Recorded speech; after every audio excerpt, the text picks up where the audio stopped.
It's texture time. Gonna use this Power Tex, and we have our Fast Tex. It's already pre made mud or texture in the bag. You gotta thin it out, which that's what I'm gonna do. I'm gonna thin it out. We got orange peel, so orange peel, you actually need it pretty thin.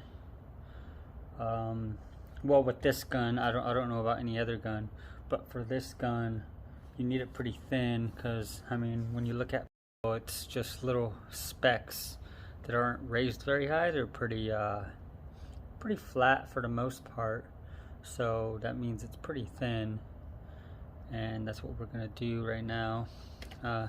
Just gotta mix this stuff up first. To show you how thick it is insanely thick. And you can just use the joint compound. I believe that's what it says on the box. You can use the joint compound. It says on the box on the Power Tex. So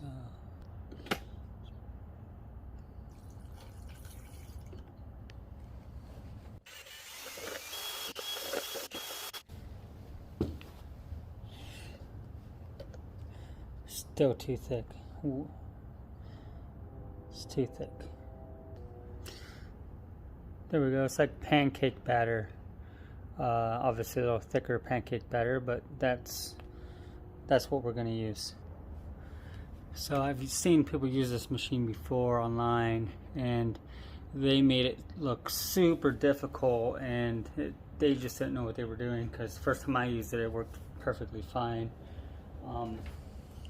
The way that it works is the air comes through the black hole, and then when you press the trigger, it has like a cone, and the material flows around and shoots out. So you just barely want to open the trigger so that it can just leak past that seal, because you want just little fine speckles just shooting out.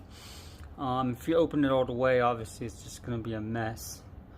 So take your time, and little speckles is just fine.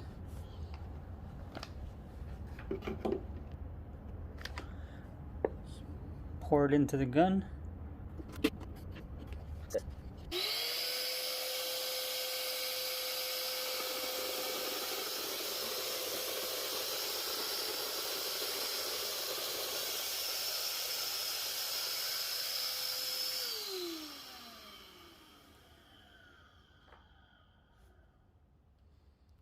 Probably can't see it, but see the little speckles on there.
It's not very fast, you just keep going.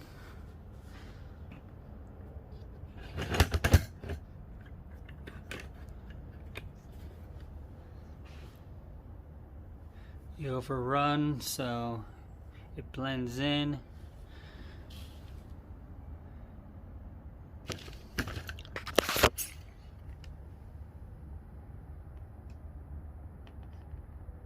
See, it looks really nice. That's so nice. If you look at the original texture, let's see. Get the focus in here. It's kind of hard to see it.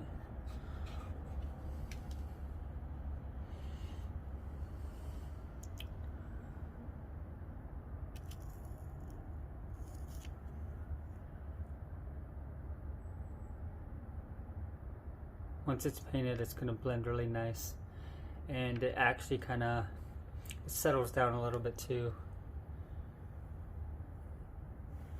And if it's too thick, like if the bumps are sitting too high, just make it a little thinner and they will even out.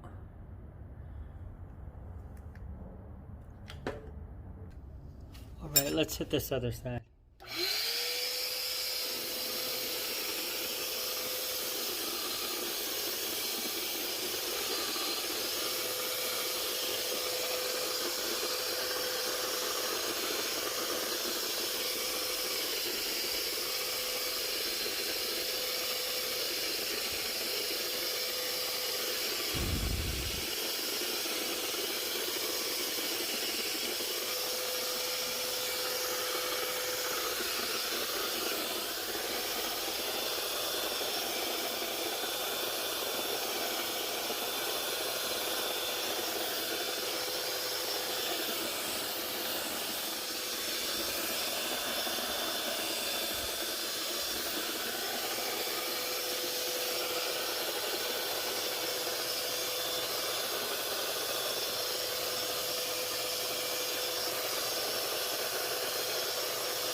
See how nice that comes out? It's really good. Obviously, if you're shooting at an angle, it's gonna give you those long texture marks that you've seen there. And you can get really close. Obviously, the closer you get, it's gonna make the texture flatter, because the wind or high pressure air that's coming off of the machine is gonna flatten the actual humps there. So it'd be ideal to shoot it on straight, but obviously you can't always, because the position I'm in right here, I have things that are blocking me. And like I said, if it's the texture sticking up too high, make it thinner, and you can always test it somewhere else, because once the texture's on there, taking it off, you're gonna you can actually just wipe it off. I actually had to do that before. You can just wipe it off.